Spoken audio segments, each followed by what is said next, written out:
Welcome to Paranormal Palace Radio, where truth equals reality, and truth is often stranger than fiction. Okay, hi. Hello, everyone. This is Royce, the Redneck Radio Man, your host, and joining me today is John Milor. And he was on my show here a couple months back, and we ran out of time. We were talking about his book, Aliens and the Antichrist, and there were some parts in this book that he wanted to get to that we didn't, so I invited him back, and I thought we could start into the area of the book that they ran out of time for last time. So, John, how are you doing today? I'm doing really good. Doing good. Well, I want to thank you for returning to my show, and it's a pleasure to have you back. And, I can't wait to hear, some more about what you got going on inside of your book. I did download it, and to be honest with you, I read quite a good-sized chunk of it, but my website's been down, so I didn't get to read quite all of it. They upgraded our PHP handlers, and that messed up my code, and I had to upgrade my PHP, and I never got all the bugs out, one of those type of things. But at any rate, it's good to have you here, and I've got the show operational to where we can be heard live. The bugs I'm working on is in the archive. So, why don't we start off with, I was trying to figure, should we start off with a quick briefing overview of the book, or should we go directly for the area about the Antichrist? Well, I can, since it's been a couple of months, I can at least overview the book, and then we can highlight the elements of the Antichrist. I mean, those won't take very long. I got scriptures and stuff here right in front of me. But, just so everybody knows, this book, you can get it for free. It's on my website, aliensandtheantichrist.com. And you just click through the links, and you see the books there, and you can click on those links underneath the books. They take you to the page. You can download this Aliens and the Antichrist as a PDF to your computer. So once it's downloaded, you can email it to friends and stuff, and I don't mind at all. So I wrote this book with the objective of sharing the knowledge of what I found, and not so much to make any money, even though it cost me quite a bit to publish it. But it's free, and everybody has my permission to download it and email it and share it, even post it on your website if you want for other people to download. I don't mind. I really don't mind. So it's out there. This book, basically, in a nutshell, talks about how it outlines the end times scenario and the relevance of extraterrestrial life, exactly how extraterrestrial life will play into the end times, and it covers everything with, starts basically even before Adam and Eve, and it goes up into the future, and into the eternal future, actually, of heaven on earth, as established after Armageddon. So the scope of the book is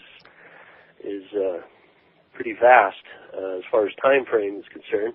I agree.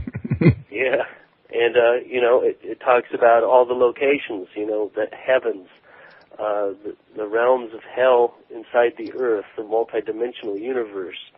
Reconciles a lot of the terminology between what we understand with science. For example, the concept of multi-dimensions or alternate planes of existence.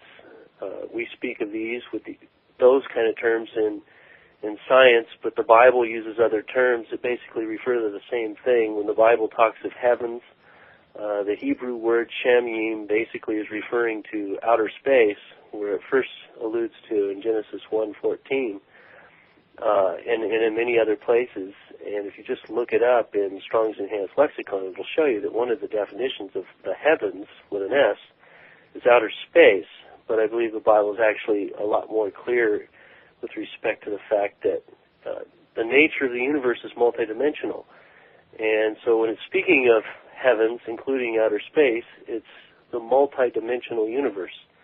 So we have angels that we know of, that they're not from Earth. I mean, angels don't live in the town, and inhabit the coffee shop and work with people. And, it's not part of our known society for beings from other than Earth to be able to come and go here in open contact in society with humanity. But in the higher realm, if we were to be able to perceive the fullness of all the dimensions of our universe, we would be able to see that the heavens are inhabited, as the Bible says, and it means outer space, but it also means other dimensions.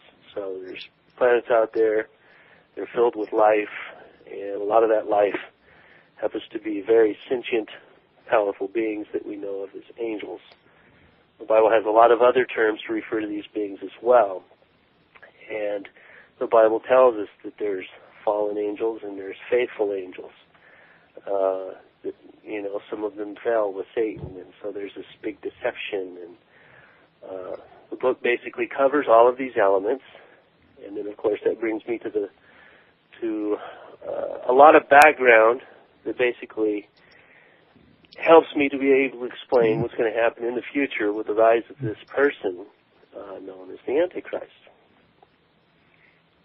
Right. Now, you did quite a bit of work on the Antichrist, and you're one of the few people I know of that has pinpointed a place where he's going to come out of. And you've covered some ground that I covered, in fact, and that I think some other people have covered, but not everybody. This area you're talking about is really, I think, pretty controversial. I don't think everybody's going to agree with me or agree with you or, the theologian down the road for that matter. There's so many, different views about this.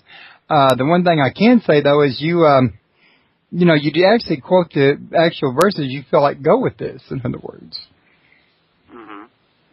Yeah, I like to actually even include the scriptures as I'm trying to support what I'm saying so that people can read it for themselves. So I'll mention something, and then I'll include several scriptures.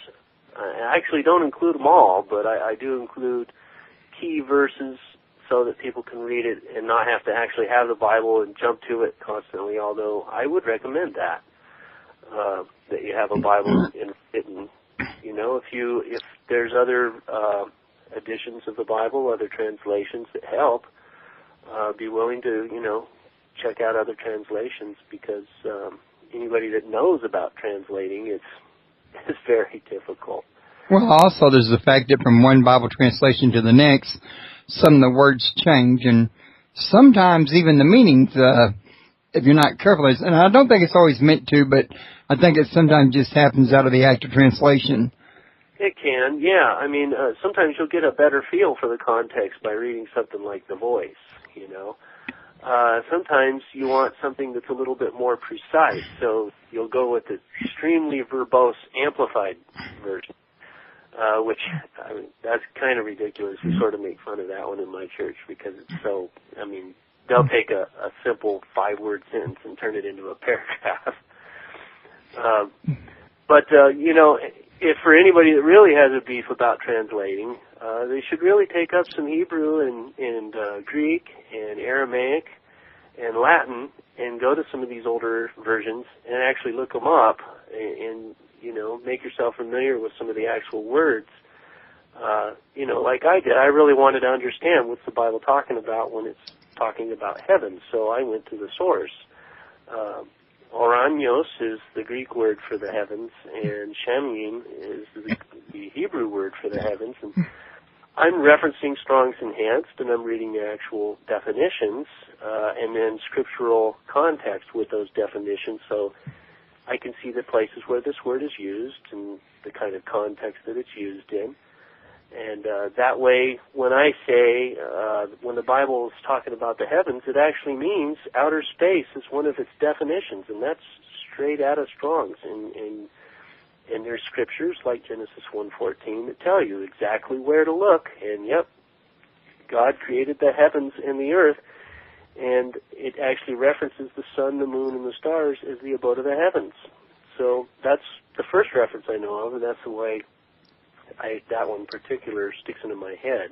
All right. But there's many, many others, and the Bible does say God created the heavens and He filled them with life. You can't get any more plain than that. And these scriptures, I point them out in my book. Yeah, also, while you're talking about that, we might want to mention that there are several, in my opinion anyway, excellent Bible programs out there. Some of them are even for free, have search engines on them. Some of them have a separate search engine for the concordance that's on them.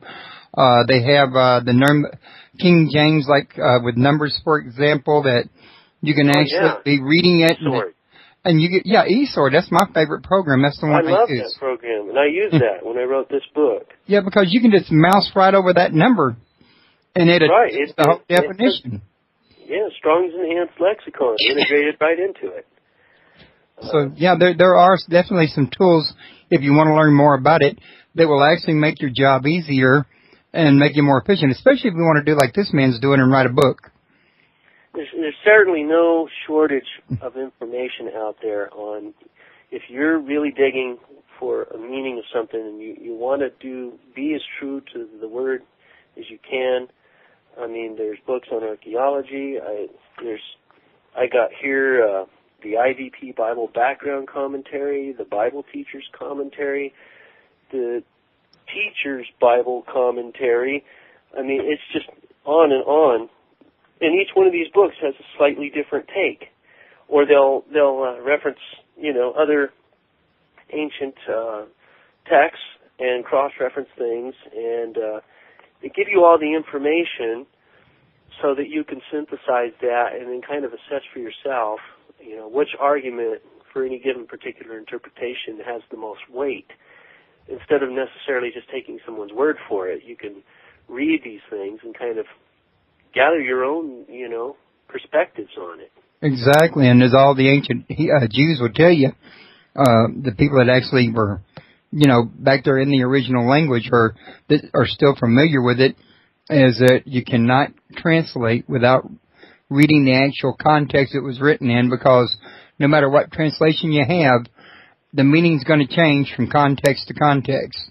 Especially in ancient language like Hebrew that doesn't even have punctuation. Yeah. So you could read these sentences, and where does the sentence begin? Where does it stop? You have an entire page of text that doesn't have punctuation, and you have to be very familiar with the language and scholarly to really look through it. Well, that's what I like about the King James Version is, contextually, to me, the King James Bible is one of the better put together Bibles that I've seen. Yeah. I actually prefer the New International Version, but I have Eastern, what do you call it, the American Standard and the Eastern Standard, and the Voice, the Message, I have a lot of different versions. And then, of course, I got all of the ones that come with eSword. There's at least 20, at least. Oh, yeah, definitely. I've been using eSword for many years, and it's just an excellent little program. I would agree with you. But it does have that one function, too, where you can click on a verse and then just look at the same verse through all of these different versions and see the variations and cross-reference them. It's really good that way, too. And that's really nice with that plug-in for Hebrew names, because you can click on a verse and you can see everybody's name in its Hebrew original form. And maybe that's not the most educational thing in the world, but it sure is interesting. Yeah. But real quick, like if we go too far and I forget to do it, John's website is www.aliensandtheantichrist.com. He's got a couple other websites as well. I don't have them right here in front of me, unfortunately, though. John, would you care to read those off to us real quick? Well, the other one that I maintain is aliensinthebible.com, and it's the same website. It's just another front end to the same website. It's another front end to the same website. Gotcha. Yeah. Okay. And one of the things I've been dying to ask you ever since I started reading your book was your part about the mark of the beast, because I taught Sunday school in a Pentecostal church for a while My dad was a preacher. I'm in the Bible Belt. My whole family, or most of my family, all the friends I have around here might near it, are either non-denominational, Pentecostal, or Baptist. Strong biblical upbringing. You hear the same thing over and over again, that the mark of the beast is going to apply to everybody worldwide. And I think I got the feel from your book that you don't agree with that. Is that correct? Well, I don't see how that can be true if the Antichrist is at war through the majority of his reign. How can he be at war against somebody that is following him? You know what I'm saying? If he's at war with another nation, then the other nation that he's at war with is obviously not doing the things that he wants them to do. That's why he's at war with them. So you feel like it at least can't be that way up until, say, the very end of the tribulation? Yeah, very tail end, maybe.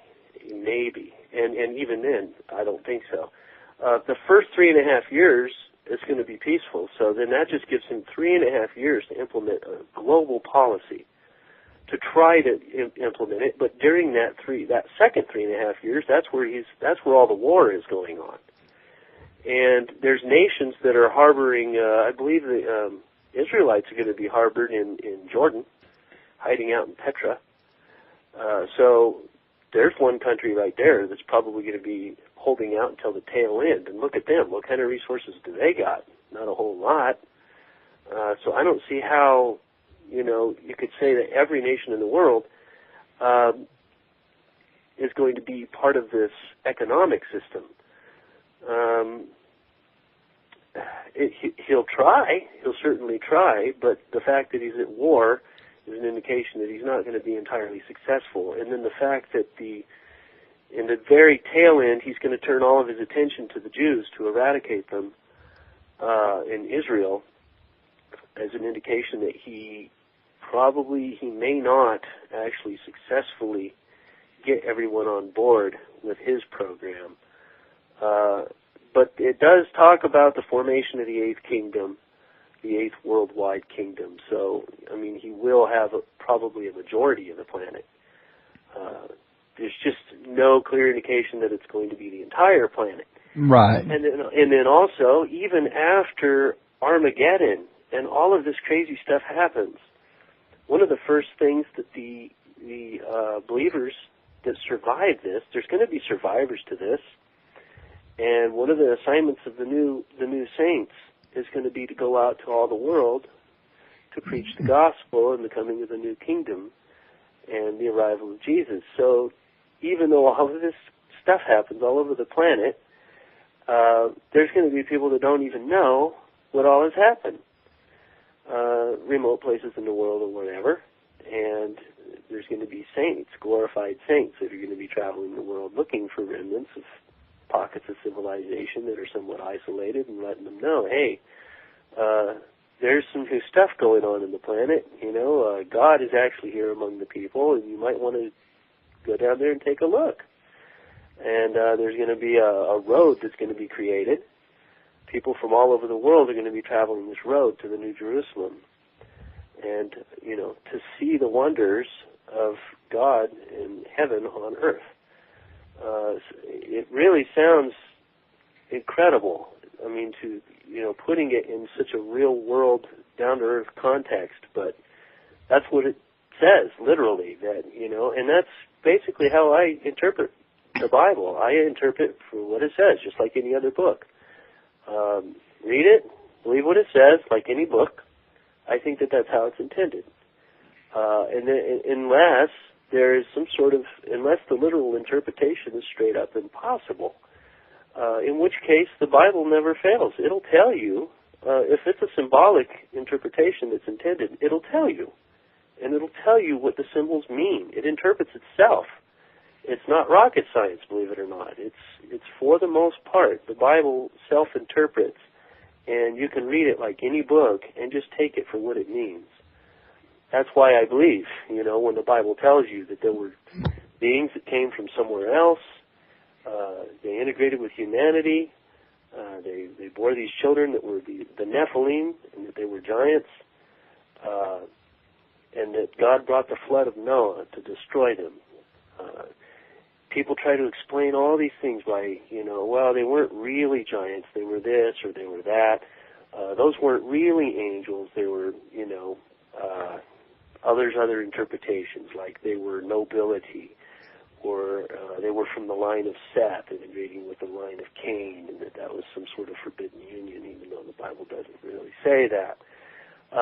Because they have a problem with, well, angels can't do that, and then they misinterpret where it says in the book of Matthew, angels don't marry. Well, that doesn't mean that the fallen angels are not capable of, intercourse. So, take it for what it says, and for what it literally says. It doesn't just say that there were giants. It actually defines them. It says that they're taller than 9 feet. These guys, certain characters had 6 fingers on each hand, 6 toes on each foot. That was Goliath, I think. Several of them. It says the weight of the weapons that they used, the size of the furniture that they slept in, the bed, King Og of Bashan. And, these details, they're so specific, you have to basically destroy the text to try to make it have a symbolic meaning. And that's where I'm saying, why are they doing that? If you're going to take it and symbolize it to death and destroy its meaning to try to make it fit what you think it means, then it's not fitting with all of these other scriptures, Find something that's consistent, that has a consistent interpretation, that doesn't leave all these weird loose ends, because I'll tell you, the Sethite theory, it leaves all kinds of loose ends. That you really have to stretch it to make that theory work. Okay. Whereas if you simply just take it for what it says, it's straight up and it makes sense and it's consistent. Okay. It's crazy, it's wild, but it's consistent. So, that's what I learned to do, and that's generally how I interpret the Bible. I read it and I take it for what it says. Okay, I understand. I was going to say, real quick, why don't you tell us about the Antichrist? Where is he going to come from? Who do you think he might will end up being? You had some very interesting stuff to say about both, in my opinion. Okay. Well, here's some basic stuff. The Bible says that the Antichrist will be affiliated with a strange religion. And it qualifies him with a special place as the appointed leader of this religion, this different kind of religion. So to me, when you read it, it sounds more like some sort of New Age type religion that crosses boundaries. Say, like somebody that could be able to claim to be a Christian and also a Muslim. I doubt very many Christians would buy into it, but maybe some would. If he uses all the right language and he's kind of New Agey and he says that he's the returned Messiah and he's able to do these miraculous things and he quotes Scripture and all of this and that, it would make sense for him to have some kind of religion that if you were a really faithful Christian and you knew the Word, I'm sure you could trash whatever theology it was that he was espousing, but a lot of people that might not know the Bible are not going to hear a misquote, when he's doing it. So he is going to be like the leader of this new religion. That's one of the things that qualifies him. It says that it explains more about the origin of his supernatural power that it comes from Satan. And this is in the book of Thessalonians, 2 Thessalonians, chapter 2, verses 7 through 12. And it's from the book of Daniel, chapter 11, verse 35 through 39, and Revelation 13, 1 through 4. There's statements about otherworldly visitors that make about him that they could actually be true statements. And he will be considered like this chosen one. One of my theories is that a possibility that he might be part human, part extraterrestrial, a modern-day Nephilim. I say this because it would almost kind of like people would look up to him as being sort of like godlike, just like they looked up to the Nephilim back in the day when the Nephilim were here. These beings, they were worshipped. They were very powerful. The Bible says that they were men of renown. But look what it says about the Antichrist. In Daniel 8:23, it says the Antichrist will be a mighty man of renown with fierce countenance. That's almost the same description of a Nephilim. And he will have supernatural power, just like the Greek legends about the Nephilim. So a lot of this character indicates to me that he might be a modern-day Nephilim, that he might be fathered from part extraterrestrial humanoid race and part human. He will, and the part about locating him geographically, this comes from Daniel's visions, a mixture of Daniel's visions and John's visions in the book of Revelation. So I'll give you Daniel's first vision, is that the Antichrist will be one of the kings of the 10 kingdoms of the revised Roman Empire. This is the 10 toes of the beast in Daniel chapter 2, and the 10 horns of the beast in Daniel chapter 7, verses 23 to 24, and the 10 horns of the beast in Revelation chapters 12, 13, and 17. Okay? So he's one of these kings in the 10 kingdoms. But then Daniel has his second vision, and he says, and it indicates the Antichrist is said to arise out of the area that was once part of the Grecian Empire. And that's from Daniel chapter 8, verses 8 through 9, and verses 21 through 23. Well, I think what Daniel's seeing is here, he's seeing these glimpses, and he sees that the Antichrist is coming from one of the 10 kings of the Roman Empire and one of the 4 quadrants of the Grecian Empire. Well, these two areas overlap. So it basically, is almost like giving you grid coordinates in a way that even if you didn't know the names of these kingdoms, or if these kingdoms changed, if the names of these kingdoms changed, if you knew where these empires were located, you would still be able to find the location of this person where he's going to come about in the future. So it's really interesting to me that Daniel's visions, they pinpoint where the Antichrist is going to come out of, even if the names of the countries change over millennia. And that's why these visions are important. They show us exactly where he's going to come from. These two regions, they overlap in the eastern portion of the ancient Roman Empire. Let's see. I am going off some notes here. Okay. This area is symbolized by the metals in the image of Daniel chapter 2, the 4 beasts of Daniel chapter 7, and the he-goat of Daniel chapter 8, verses 5 through 26.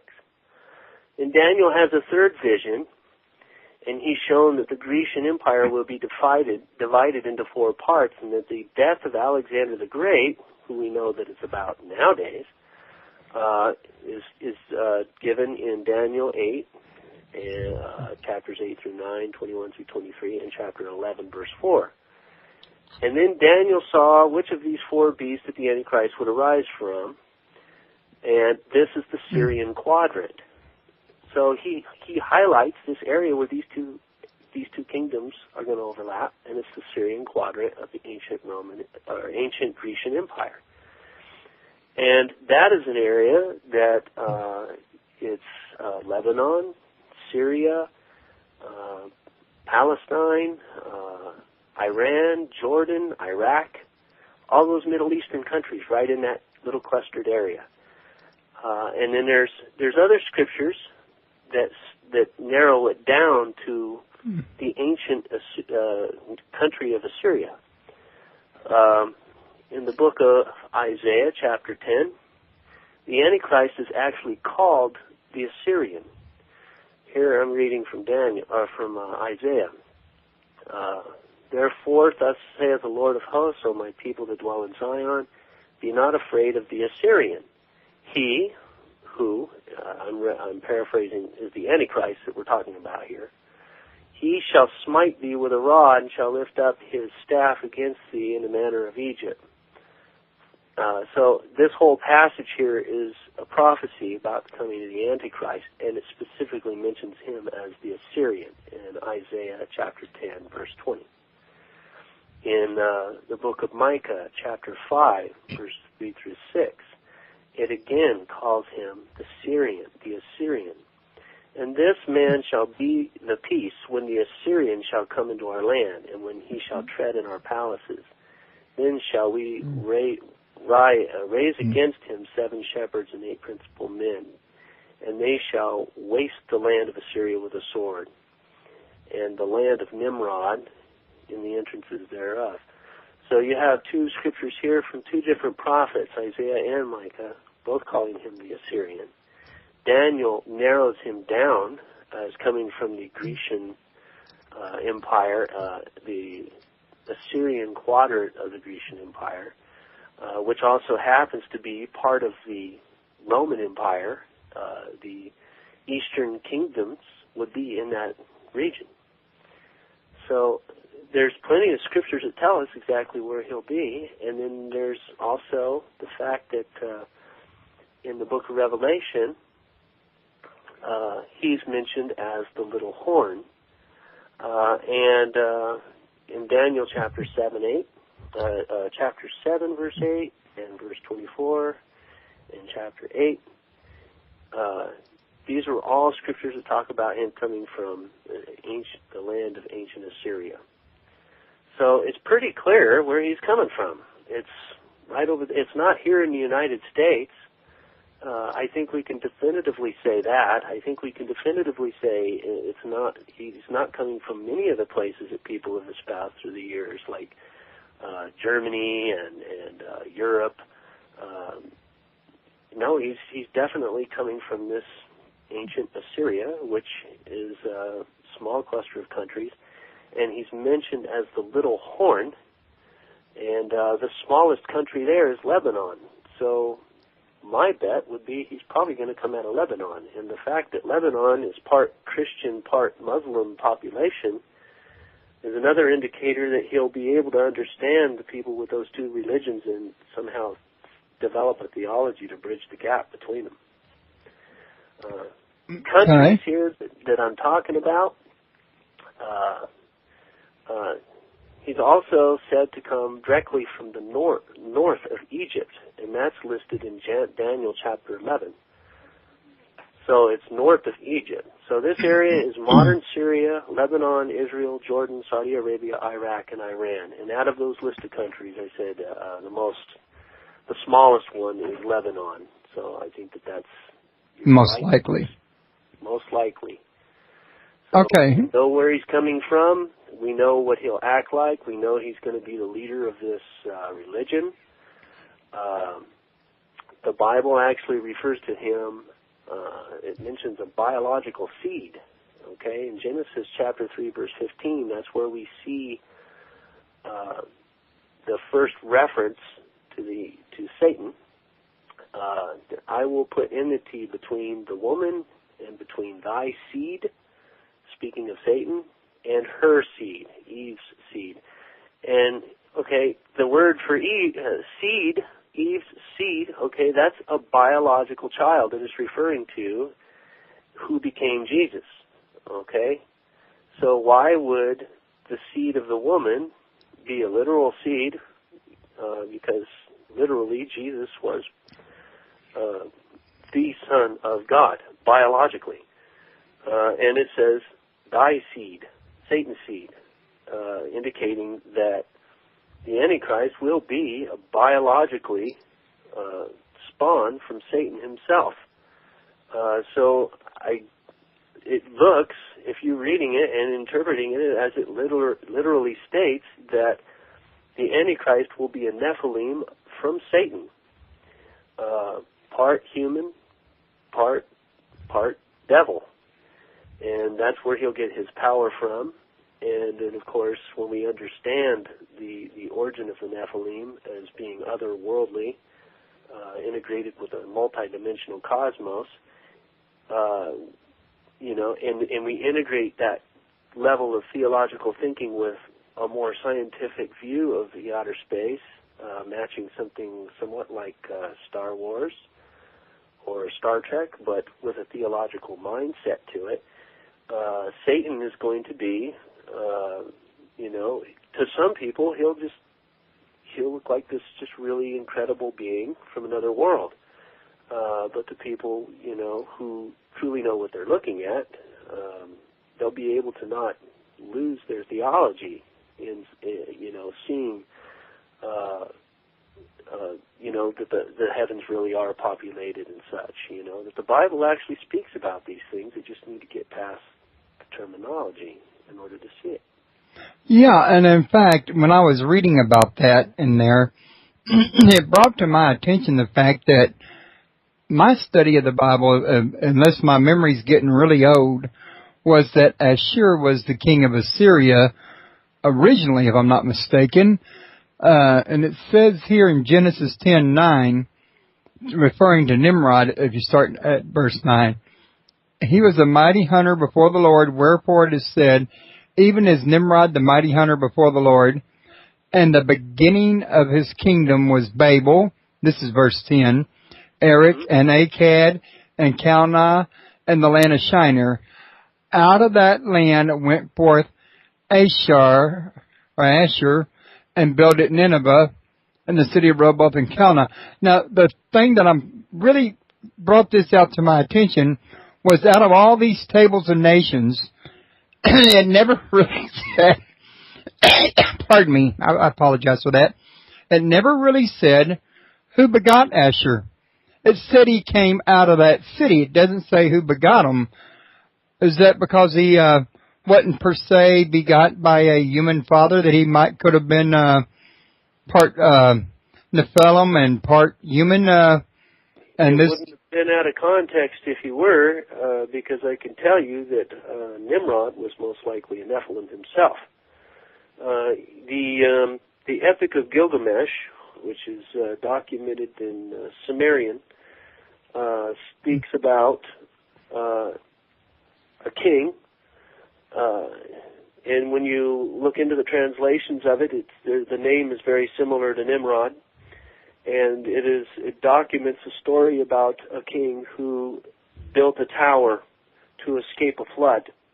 In case God were to send another flood, he would be prepared to defy God and escape the flood because of this tower. So there's a lot more to Genesis 11 than meets the eye. Mm-hmm. People became prideful, but when you're actually reading from the context of the people of that day, it's almost like reading their version of the same story. And Gilgamesh is depicted as the hero in the Epic of Gilgamesh, even though he's just really lustful human being, and he's very proud and arrogant and defiant against God. But that's from their perspective. And his father was a being, an otherworldly being, as defined. He came from the heavens. And in fact, in the Epic of Gilgamesh, it says that the gods took Gilgamesh up into their sky chariots, and they took him into the outer atmosphere. And he actually describes what the earth looked like below, the pools and the oceans of the world. And I believe he even describes, I had seen an ancient pictograph where, I believe it was based on Sumerian writings, where it showed Antarctica long before it was ever discovered.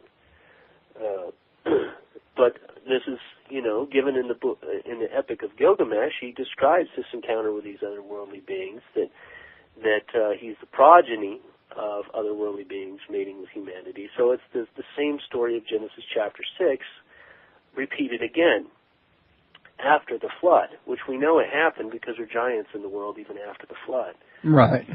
So either the Watchers came back and reinstituted the things that they were doing before, or they brought the Nephilim back into rescued some of the Nephilim from the destruction, and they brought them back afterward, and then they repopulated the earth. I kind of lean more in favor of the former, that the fallen angels were continuing the activities of Genesis 6, because it states specifically that Nimrod himself, it kind of speaks as if the origin, that he was born after the flood, and that he rose to power in that region, and then he built this tower in defiance against God. And then, of course, we know the biblical narration takes the story beyond the Epic of Gilgamesh, and it shows what happened to their civilization. God destroyed their tower, he destroyed their language. Their civilization was completely demolished when he scrambled their language, and then they scattered after that. Right. Now, see, this is part of what I was building up toward is, what you're talking about now.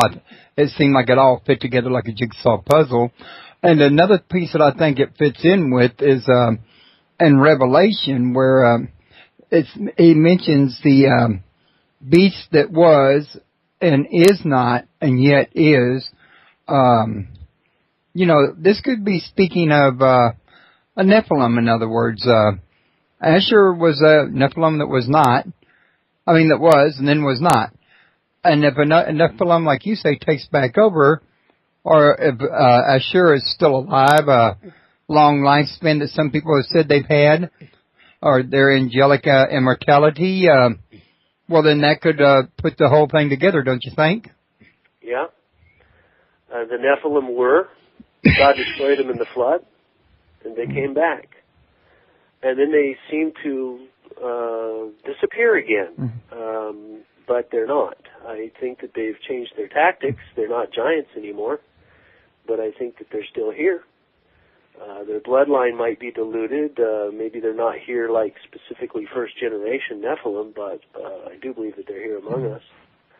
And then the Bible does tell us specifically, though, Jesus, just I got him one of the verses here where Jesus said in Matthew 24:17, "But as the days of Noah were, so shall the coming of the Son of Man be. For in the days that were before the flood, they were eating and drinking and marrying." Okay, he specifically mentions marrying, and we're told in Genesis chapter 6, sons of God were marrying, taking any women that they chose and having children. So out of all the times in history that Jesus could have singled out for the end times, he says it's going to be like the days of Noah, when it was so strange in chapter 6 of Genesis that people look at it today and they come up with all these different alternate interpretations because they just can't grasp how strange the world really was back then. And that's what Jesus says it's going to be like in the end times.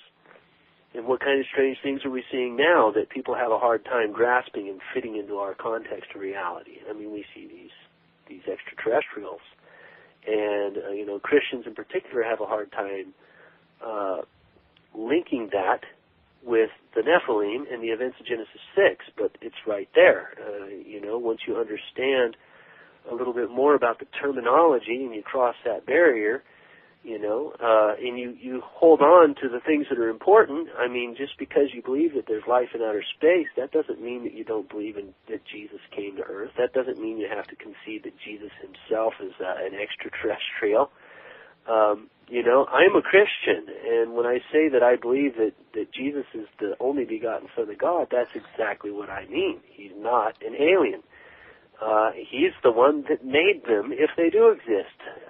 He's the author and finisher of our faith. He's the one that created all existence and filled the universe with life. So, don't confuse Jesus with an angel, because he's not an angel. He's not a created being. He's in a category by himself.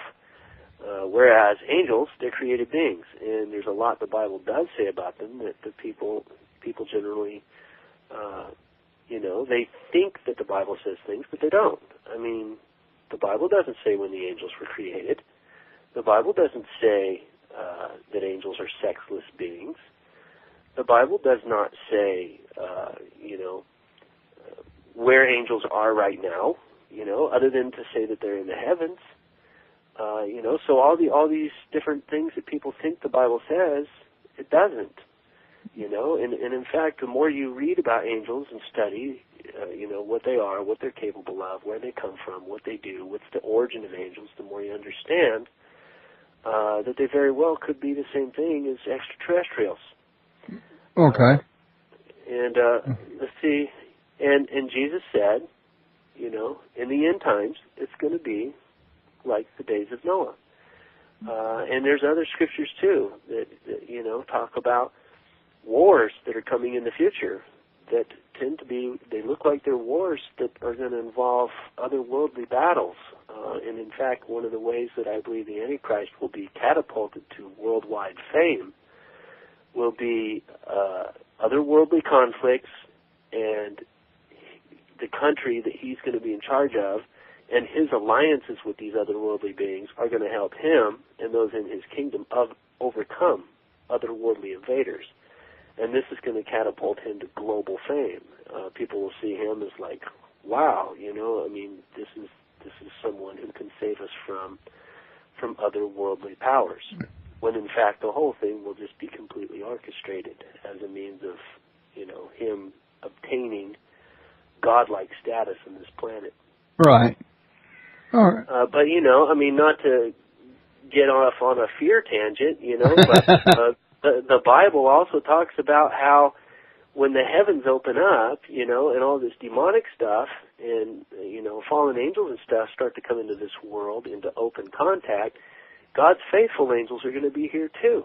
Read Revelation chapter 14.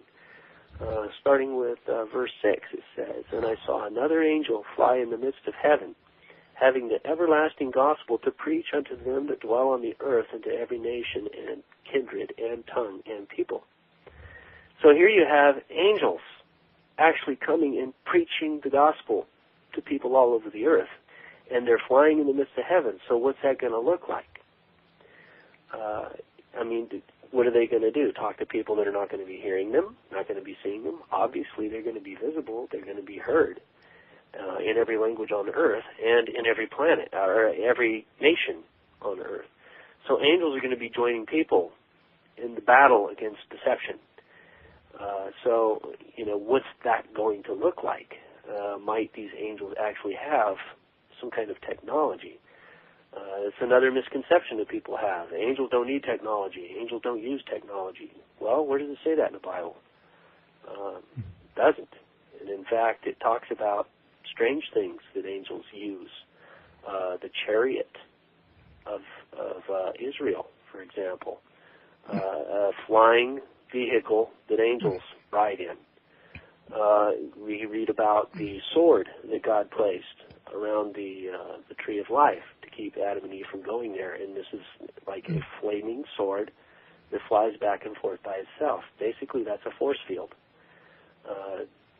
So the Bible is talking about technology, but it's using this language in order to explain it that people back then would have used to explain what it is they're talking about. And the misconception is people are thinking fantasy instead of sci-fi. They're thinking magic instead of perhaps technology, but I think it's more like a combination of both. If you have a Star Wars mindset when you're reading this, and you're reading about this flaming sword, it can kind of go either way. Well, maybe that's technology, Maybe this flying thing that these angels are flying in, maybe that's not a living thing. Maybe those horses of fire that are pulling it, maybe that's a propulsion system. Be open enough to, speculate those kind of things, because the Bible never says anywhere that angels do not use technology. And I just see technology as a natural expression of intelligence. The Bible doesn't say angels are all powerful. They might need technology. They might develop it and use it. They might need it. God doesn't need it, but they might. Right. So I don't rule it out. Okay. Well, I was also going to mention that I was reading in your book, and this is something that you and me both agreed on, at least in some respect, that you identify the Whore of Babylon as the Catholic Church I wanted to ask you, does this include the Vatican?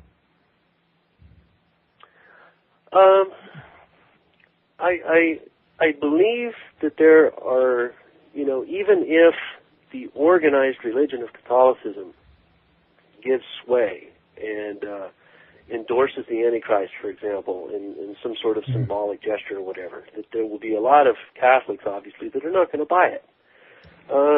There's a lot of Spirit-filled Catholics out there.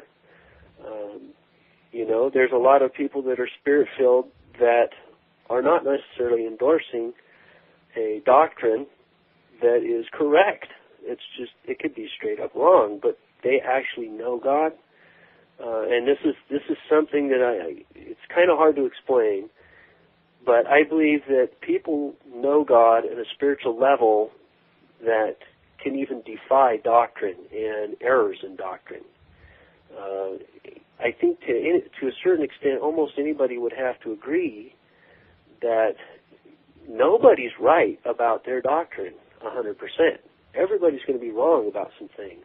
So God judges us according to a criteria that has to do with what's in our heart that agrees with Him about the most important things. And, I actually line out a few things in the book, but I think it's very basic as far as what a person needs to believe to be saved. Take the thief on the cross, for instance. All he said was, remember me when you go into your kingdom. He didn't have this big theological discussion with Jesus about what's required to be saved. Jesus just said, verily I say unto you, today we shall be together in paradise. Done. He saw his heart right there. He saw what was important, that he was in agreement with Jesus. And, it wasn't even this huge acknowledgement. He just said, remember me. That's pretty easy as far as on acknowledging with God that, being in agreement with God about something. And no telling what that guy believed, the thief on the cross. And there's a lot of people that have varying beliefs and stuff. So I try not to get stuck so much on the theology of, what does it take to be saved. But, to bring that back around to answer your question, I do believe that elements of pretty much every organized religion in the world are going to be endorsing things that the Antichrist is saying. Well, I think pretty much they're doing that already, whether they're aware of it or not. But certainly they are, certainly.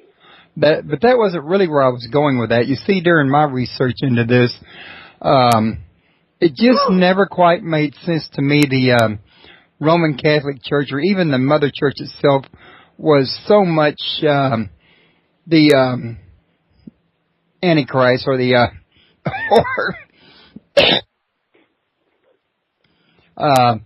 toward the end of times, so much as she could have been back in the days of the the Inquisitions, in other words, and the Crusades, because it's run by the Vatican now. And right. All the decisions come from the Vatican to the church, and the people in the actual church really know very little about what's going on higher up. So, to me it would make more sense that in today's age, the Vatican would be fulfilling the role that the Mother Church fulfilled back during the Inquisition. Yeah. I totally see organized religion on a global scale siding with the Antichrist. That would include the Vatican. There's that prophecy of Fatima. I don't know if you heard anything about that, but apparently... Yes, I have. Apparently the prophecy is that the Antichrist, that the Pope that's going to be in power in the end times will side with the Antichrist. And of course, the Pope that heard of this prophecy at the time, it's not a very nice prophecy. So, you can understand why they might not want to come out with it. Right. But that's supposedly one of the things that was said to them, to one of the girls that had vision. And I see definitely a connection with Islam. Here you got this guy, this psychotic terrorist running a country, Ahmadinejad over in Iran, who is advocating jihad to bring about this Mahdi. And there's a book out, and I bought it. I haven't read it yet, but it talks about many of the parallels between the Islamic Messiah, the Mahdi, and the Antichrist. So here's another religion who will formally endorse, and I think for them it would be pretty easy because of the radical, I'm not talking about all the peaceful Muslims in the world, but I'm talking about radical Islam is basically, the doctrine of the Antichrist. It's word for word. Right out of the box, they totally deny that Jesus is the Savior, but at the same time, they'll say that he's a prophet, which is a contradiction because a prophet can't lie, and yet Jesus said that he's the way, the truth, and the life, which they deny. So they're denying their own doctrine when they address Jesus, but they'll call all the Christians, infidels, because we do not believe in Muhammad, who they consider the final revelation. But the Antichrist actually fits the perfect description of the Islamic Mahdi. And right now they're espousing war to bring this person into the world. So you have the Roman Catholic Church, you have Islam, and then of course the Antichrist is going to claim to be God. He's going to sit on the Ark of the Covenant, so he's going to claim to be Jesus too. And it goes on and on, all of the different ways that he's going to tie into the global religions with his new religion that will integrate all religions. Okay. And in fact, he the way the Bible describes him is more like a global leader, not necessarily as a global king, but more like global as in he's managed to deceive everybody into believing that he is who he is, that he is the Christ, when in fact he's exactly the opposite. But as a religious leader, yes, he will have the whole world deceived. Now, will he control all the nations? Not necessarily. And, in the very end of his reign, he will have power over all the nations, and at least pockets of deceived believers in even the nations that are resisting him. So he will have global power in that respect, and he will have military power. He will command military power. And in the last battle, when Jesus returns with the believers, he will command military power against the believers, even though that's a no-contest battle when that takes place. Okay. Now, this question came from the chat room, and Genocide. He's asking, and I'm not sure where he got this part of this here question at, but at any rate, it's how is Satan going to give birth to a child when he's chained up below the sands of Egypt? He's not chained up. The Bible says that he's the prince of the power of the air. That's why I'm wondering where he got the chained up beneath Egypt from that, because I've never heard that one myself. I know there's a demon apparently, a fallen angel that's chained in the Euphrates River that will be released in the end times, and the river will dry up, allowing the army in the east to cross in an invasion. And it actually gives the size of the military, which happens to match the size of China's military. I forget the exact number, but it's another prophecy that was impossible for all of history until now, because of the immense size of China's army, which was an inconceivable number in the past when this scripture was written, but now China's army is about that size. Now, are you talking about the bottomless pit? No. It says that there's Abaddon will also he'll be falling from the heavens. This is another event that's going to happen, and this is an angel that opens up the bottomless pit and lets out these locusts upon the earth. This is in Revelation, and again, this is another picture of reality, which people might have a hard time understanding unless they start to learn to understand that we live in a multidimensional universe. There are other dimensions that coexist on this planet. They are real places, just like this world. They're parallel dimensions, and beings and creatures and stuff live there. And when this fallen angel is cast down to the earth in the future, he's going to unlock this dimensional veil that's, he's actually going to open up a portal between this dimension and a lower dimension. I would say one of the dimensions of hell where these beings are at. And then these beings are going to flood into this world and attack people all over the planet. And again, I don't symbolize that. I literally see that happening. I literally see beings somewhat matching these descriptions, flooding the earth and attacking people. And, the scripture's very plain as far as from what I read and what I've seen come to pass, everything seems to be exactly as it says. So this is something that's going to happen in the future.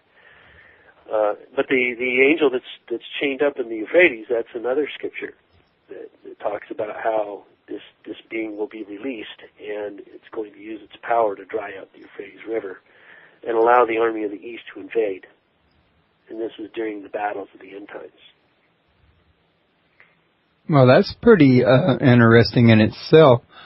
Now, according to James, and I told him I never saw it in there, he claims that he read that in the Bible. I know I never did, and I doubt seriously that you did. He says, I saw it in there somewhere when I was doing some reading. Don't ask me where, because I couldn't tell it. It was something I ran across a long time ago when I was reading the Bible, and it stuck. It could be that it's just an old memory. What? What about Satan being chained up under the sins of Egypt? He was. That's what all he was just saying. He saw it in there, and he explained.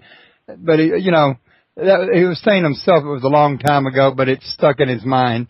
Sometimes you can read things, and years later, even if it wasn't quite what you read, it can seem like a reality of what you read. If that makes any kind of sense. Yeah, that makes sense. For anybody that would want to find out, just open up eSword and do a word search for chain. That's what I got open right now, and I'm not finding it. Yeah, I just did the same thing while you were talking, and I didn't find it. I did it for chain in Egypt, in fact, and Satan in Egypt. I mean, you can find chain quite a bit, but not connect it with Egypt that I see in here anywhere. In fact, there are only 13 matches for the word chain in the whole Bible. So he's got I'm thinking it's probably an old memory. I hope that don't offend him, but I don't see any other explanations. Mine. I found mine, Revelation 16:12, and the sixth angel poured out his vial upon the great river Euphrates, and the water thereof was dried up, that the way of the kings of the east might be prepared. So that particular prophecy is referring to the demon that is chained up in there that just got released. There's another scripture that talks about the demon that got released, or a fallen angel, whatever it is. And it refers, and in my book, it actually, this is a cross-reference. This particular event is cross-referenced in other scriptures that actually give the size of the army of the East. That's what I was talking about. Maybe I can find it in here if I keep digging around. But and then I read in a footnote of my New International Version, it actually mentioned the size of the military of China, matching that size of the military mentioned in the prophecy. I know that I've been hearing a lot of talk on the internet lately about the size of China's army, and I've been hearing they've been making underground bases. If you look up or Google Project Leonid, Anthony Sanchez has done a lot of work on it and has a website. You might find it interesting, in other words. And it might even tie into your theories. Yeah. Matter of fact, you may want to talk to him. But a lot of people would be interested in talking with. Yeah. Well, I was going to say, if you're interested, I know a theologian named Patrick Cook. He was on my show Saturday, and I'm supposed to be on his Friday. And he loves to talk about this stuff. And I could, pass your information on to him if you like. Oh, yeah, sure. Definitely. And he's the host of Matrix Radio. He's working on documentaries about the destiny of man. And, who knows, you and him might could have a very, long, interesting conversation. I know me and him's been known to have a few. So, at any rate, getting back to the topic at hand, is there anything that you'd like to cover that I didn't get around to getting out on the table for you? Well, we covered quite a bit. I basically, just briefly, for the end times, if things start happening, the main reason I wrote my book is because it's for two reasons. One is, if I write all of this stuff ahead of time, saying, here's what I think is going to happen, and then all this stuff starts happening, we start seeing actual open contact with beings from other worlds. The argument of, is there really extraterrestrial life in outer space becomes a moot point because they can actually take us to these other planets and show them. People may have even been living there and can come back and tell us what it was like while they were living there for a decade or more. Anyone could go there if they wanted to. I mean, and we see these intergalactic, interdimensional craft show up. Scientists prove that the mathematics behind these spacecraft, which can warp time, space, and break the speed of light, essentially, by tricking it, going into another dimension, which they're already talking about that. If you do this search for hyperspace drive, real-life hyperspace drive, you can read about propulsion systems that they're working on right now. Supposedly, they're designed to fold time-space, to take a spacecraft, pop it into another dimension, and cheat the speed of light. Travel 70,000 light years in 80 days, if the math is right.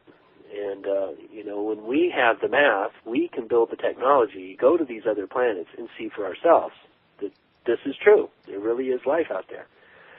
If this happens in the future, that's why I wrote this book, because people need to be able to define this without losing their faith, because these are faith, foundational things that could shake people up, especially when they base their arguments on, the substance of the argument is extraterrestrials aren't true. That doesn't fit with my theology.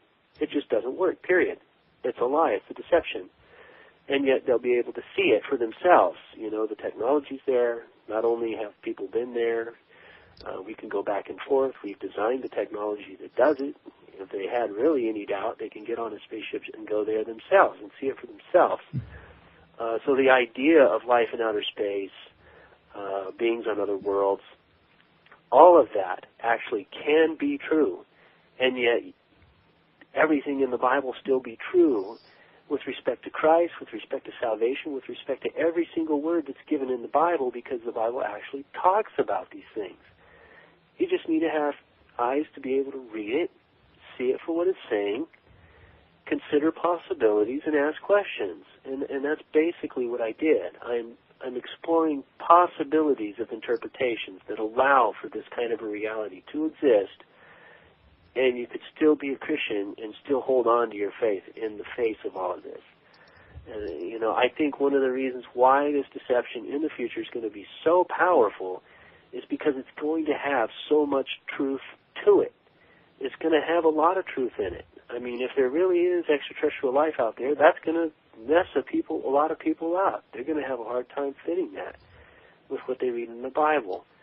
And that's why I wrote the book, so that Christians can see it and continue to hold on to their faith, and so that they can also be prepared for the deception that's going to come along with this reality.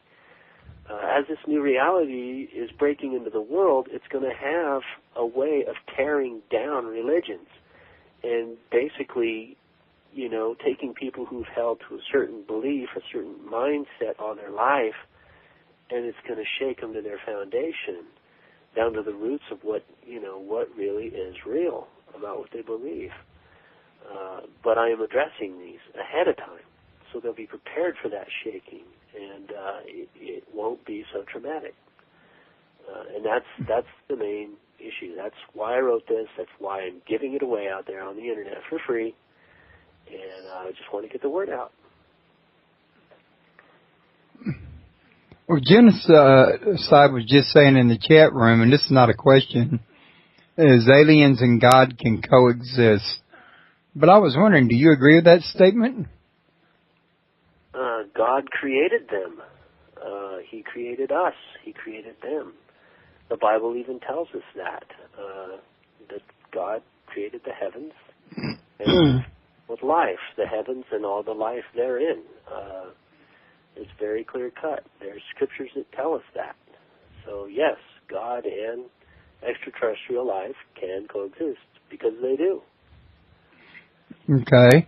Now, while you're still here, once again, the website's www.aliensandtheantichrist, and he's also got www.aliensinthebible. And also the call-in number, which I should have already told you people, and I did not, and I apologize, was 832-632-7904. But jot it down for the next trip. You want to mention some of your, because you got another book out. I think you got like 4 books total, don't you?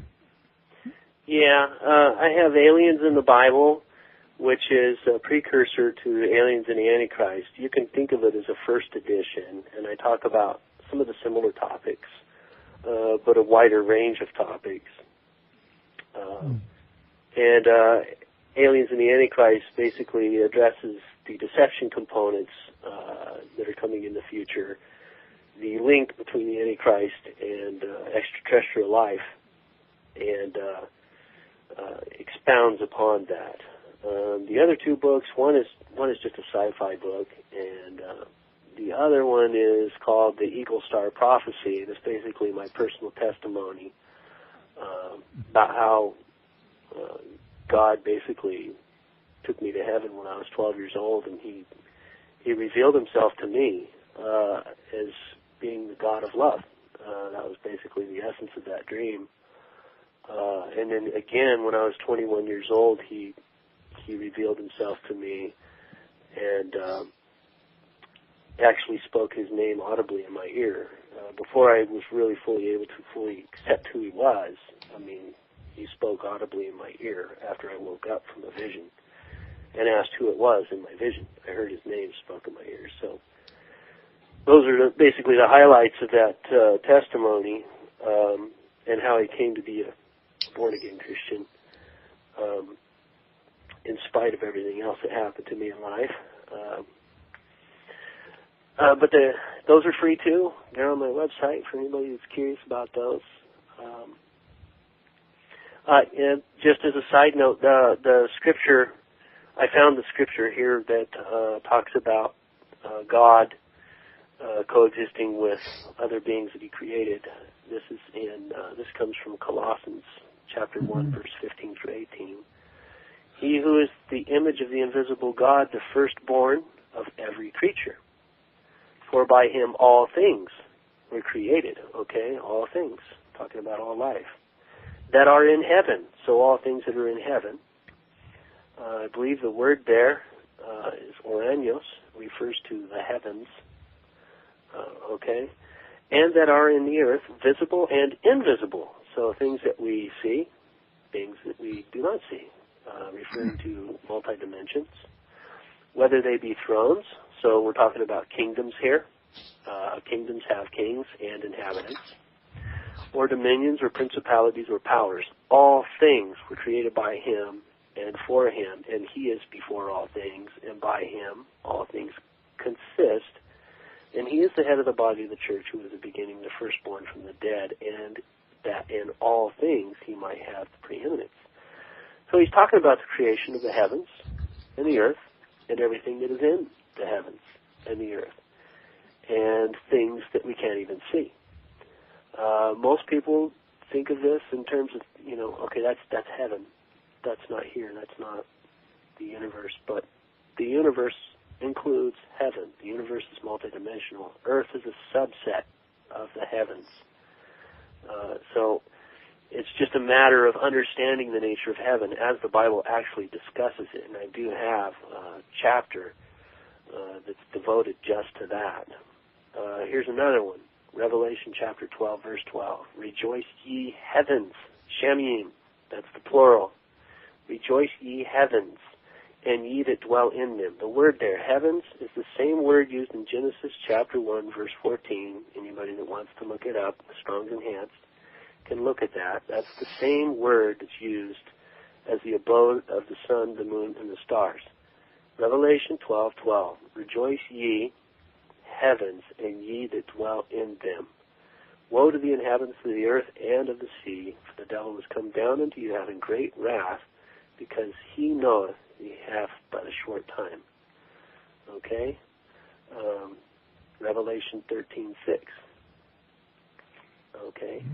And he opened his mouth in blasphemy against God, to blaspheme his name, and his tabernacle, and them that dwell in heaven. When you understand what the word heaven is, and you can actually look it up with Strong's Enhanced and cross-reference with other scriptures, you'll see what it's talking about. Here's another one, Daniel chapter 4, verse 35. And all the inhabitants of the earth are reputed as nothing, and he doth according to his will in the army of heaven and among the inhabitants of the earth, and none can stay his hand or say unto him, what dost thou? So we're talking about the inhabitants of the earth, and we're talking about the army of heaven. So, the word heaven, all anybody has to do is to look up that word and reference it in these scriptures, and you'll see exactly what I'm talking about. All right. Hosts of heaven, there's another term, hosts of heaven. That just means life forms in outer space, if you were actually to literally translate it. It's mentioned 18 times in the Old Testament and once in the New Testament. The word Shamim and Oranios mentioned 657 times in the Bible. And in most cases it refers to outer space. So, a lot of scriptures here, and I point them out, quite a few of them in my book. So, anybody that's curious, you can get it and read for free. And that leads back to the last thing I was going to ask you. Don't you also have regular book copies on sale at Amazon for people that might want to get a copy to have for their library or whatever? Oh, well, definitely. And again, I refer to my website as probably the cheapest source. But, yeah, you can go to Amazon and look up places to get it from there. From my website, I have phone numbers and a web link that goes straight to the publisher, and you buy it direct from publisher. But if you can get it from Amazon cheaper, have at it. I can tell you for sure that my book, Aliens in the Bible, I think people are trying to sabotage it, because on Amazon, if you go there, it's some ridiculous price. And I've tried to contact people at Amazon. It's like $50, and you can buy it off my website for less than $20, or like right around $20 for the paperback. And I don't know why Amazon's allowing that, or even if they have any control over it. So for Aliens in the Bible, Amazon, they may be better off to go to your site and call your publisher. Yeah, somehow somebody or a group of people figured out how to sabotage that one, but the Aliens in the Antichrist is selling enough, I think. Either that or it's a different publisher, so they might have actually had to deal with Amazon to prevent that from happening. The website for Aliens in the Bible, and then for all the others, you could probably go to Amazon, and it'd be fine. I've heard before through other guests of mine that Amazon prices books according to sales. I've been told that after doing a show with me, for example, sales would go up and the price would go up with it. That's weird. I would expect the price to drop down as more copies are sold, because then Amazon's basically just a search engine that gives you a link of all the different booksellers, and they're wholesalers, so they buy or they're retailers, they buy wholesale. If they see lots of copies being sold, they'll buy like a group of 20 of them, and then they'll sell them at a little bit of a discount because they got to compete with everybody else. And the more your book sells, the more the competition's going to be. That tends to drive the price down. And the harder a book is to find, that tends to drive it up.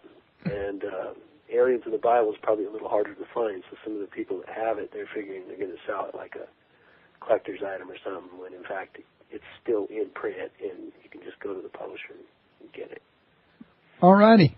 Well, I guess we're going to call that one a wrap for tonight. I got to get up and get my son off to school in the morning and, you know, the usual, make breakfast and all that sort of thing. But I wanted to thank you for coming. I've enjoyed this time we spent together. I thought we had a pretty productive talk, and you make a great guest. So, you know, I'd be more than happy to have you in the future. All you have to do is contact me. All right. It was good. Thank you very much for the opportunity. Okay, look, you have a good night, and you take care, and don't be shy. Don't, you know, stay in touch. All righty. I will. Okay, look. Bye-bye. All right, bye-bye.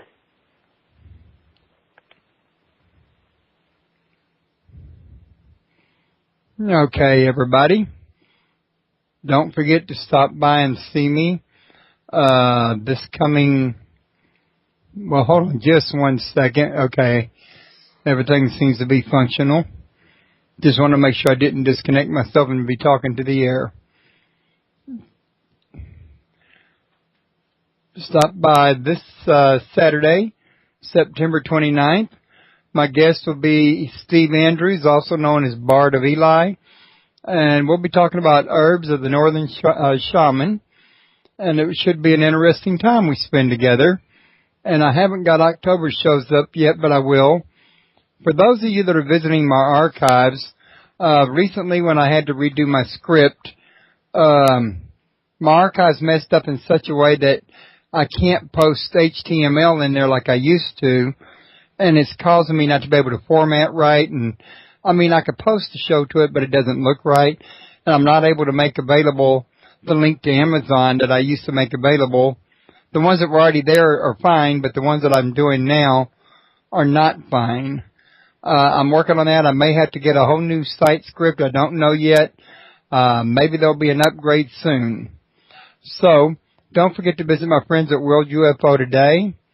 Don't forget to visit my friends at Supernatural UFO and United Paranormal International.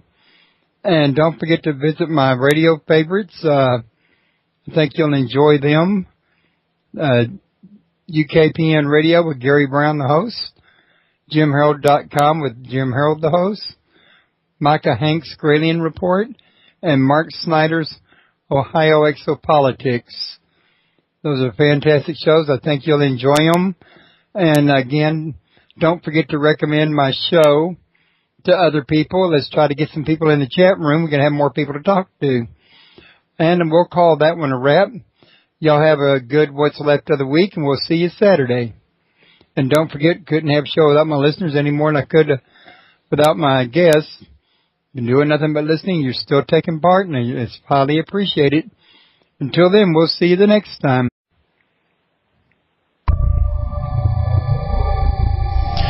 Welcome to Paranormal Palace Radio, where truth equals reality, and truth is often stranger than fiction.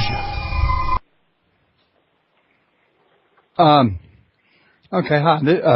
Hello, everyone. This is Royce, the Redneck Radio Man, your host, and joining me today is John Milor.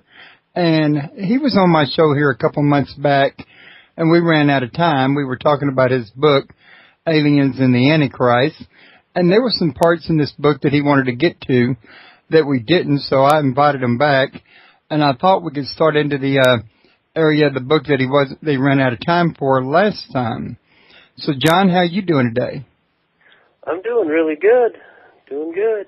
Well, I want to thank you for returning to my show, and it's a pleasure to have you back. And, I can't wait to hear, some more about what you got going on inside of your book. I did download it, and to be honest with you, I read quite a good-sized chunk of it, but my website's been down, so I didn't get to read quite all of it.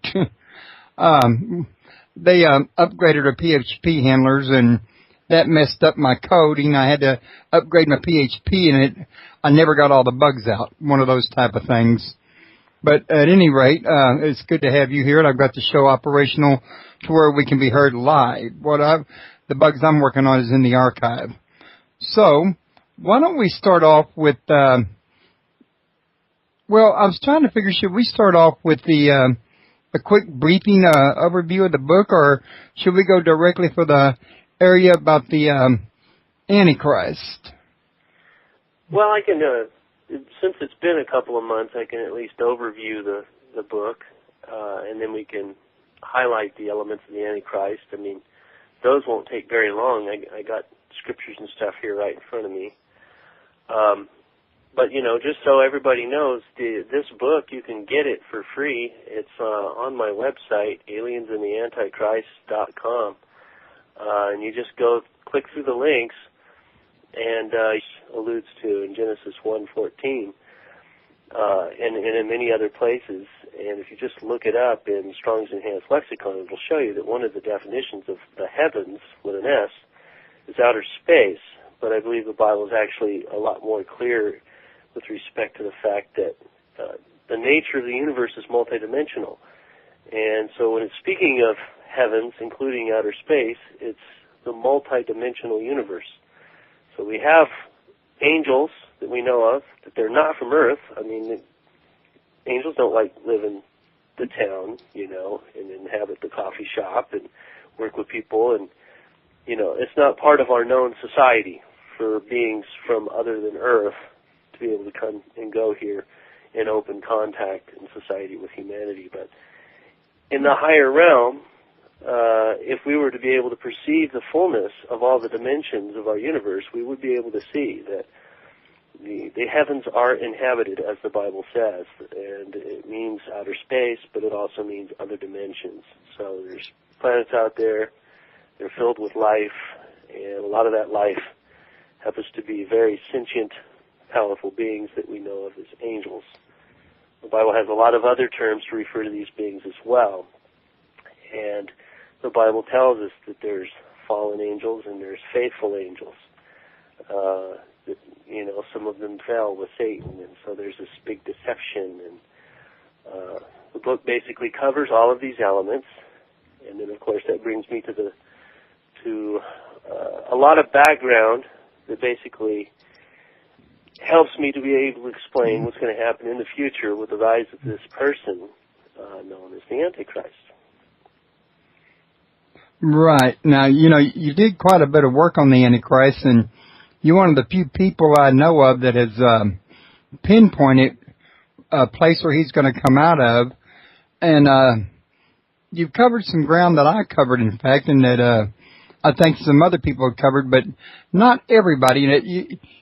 This area you're talking about is really, I think, pretty controversial. I don't think everybody's going to agree with me. I'm referencing Strong's Enhanced, and I'm reading the actual definitions and then scriptural context with those definitions, so I can see the places where this word is used and the kind of context that it's used in. And that way, when I say, when the Bible is talking about the heavens, it actually means outer space is one of its definitions, and that's straight out of Strong's. And there's scriptures like Genesis 1:14 that tell you exactly where to look. And yep, God created the heavens and the earth, and it actually references the sun, the moon, and the stars as the abode of the heavens. So that's the first reference I know of, and that's the way that one in particular sticks into my head. All right. But there's many, many others, and the Bible does say God created the heavens and He filled them with life. You can't get any more plain than that. And these scriptures, I point them out. in my book. Yeah, also, while you're talking about that, we might want to mention that there are several, in my opinion anyway, excellent Bible programs out there. Some of them are even for free, have search engines on them. Some of them have a separate search engine for the concordance that's on them. They have King James, like with Numbers, for example, that you can actually be reading it. And you get, eSword, that's my favorite program. That's the one I love use. That program, and I used that when I wrote this book. Yeah, because you can just mouse right over that number, and it's the whole definition. Strong's Enhanced Lexicon, integrated right into it. So, there are definitely some tools, if you want to learn more about it, that will actually make your job easier and make you more efficient, especially if you want to do like this man's doing and write a book. There's certainly no shortage of information out there on if you're really digging for a meaning of something and you want to be as true to the Word as you can. I mean, there's books on archaeology. I got here the IVP Bible Background Commentary, the Bible Teacher's Commentary, the Teacher's Bible Commentary.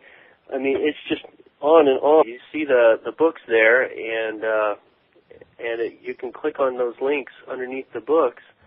They take you to the page. You can download this Aliens and the Antichrist as a PDF to your computer. So once it's downloaded, you can email it to friends and stuff, and I don't mind at all. So I wrote this book with the objective of sharing the knowledge of what I found, and not so much to make any money, even though it cost me quite a bit to publish it. But it's free, and everybody has my permission to download it and email it and share it, even post it on your website if you want for other people to download. I don't mind. I really don't mind. So it's out there. This book, basically, in a nutshell, talks about how it outlines the end times scenario and the relevance of extraterrestrial life, exactly how extraterrestrial life will play into the end times, and it covers everything with, starts basically even before Adam and Eve, and it goes up into the future, and into the eternal future, actually, of heaven on earth, as established after Armageddon. So the scope of the book is pretty vast as far as time frame is concerned. I agree. Yeah, and it talks about all the locations, the heavens, the realms of hell inside the earth, the multidimensional universe. Reconciles a lot of the terminology between what we understand with science. For example, the concept of multi-dimensions or alternate planes of existence. We speak of these with those kind of terms in science, but the Bible uses other terms that basically refer to the same thing. When the Bible talks of heavens, the Hebrew word shamim basically is referring to outer space, where at first... I agree with you, or, the theologian down the road, for that matter. There's so many, different views about this. The one thing I can say, though, is you actually quote the actual verses you feel like go with this, in other words. Mm-hmm.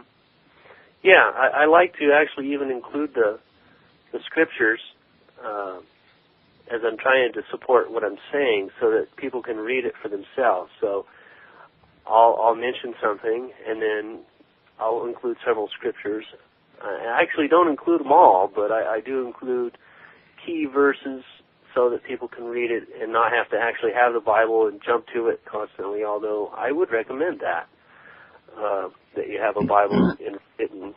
If there's other editions of the Bible, other translations that help, be willing to, check out other translations, because anybody that knows about translating, it's very difficult. Well, also there's the fact that from one Bible translation to the next, some of the words change, and sometimes even the meanings, if you're not careful. And I don't think it's always meant to, but I think it sometimes just happens out of the act of translation. It can, yeah. I mean, sometimes you'll get a better feel for the context by reading something like The Voice, you know. Sometimes you want something that's a little bit more precise, so you'll go with the extremely verbose, amplified version, which, I mean, that's kind of ridiculous. We sort of make fun of that one in my church because it's so, I mean, they'll take a simple 5-word sentence and turn it into a paragraph.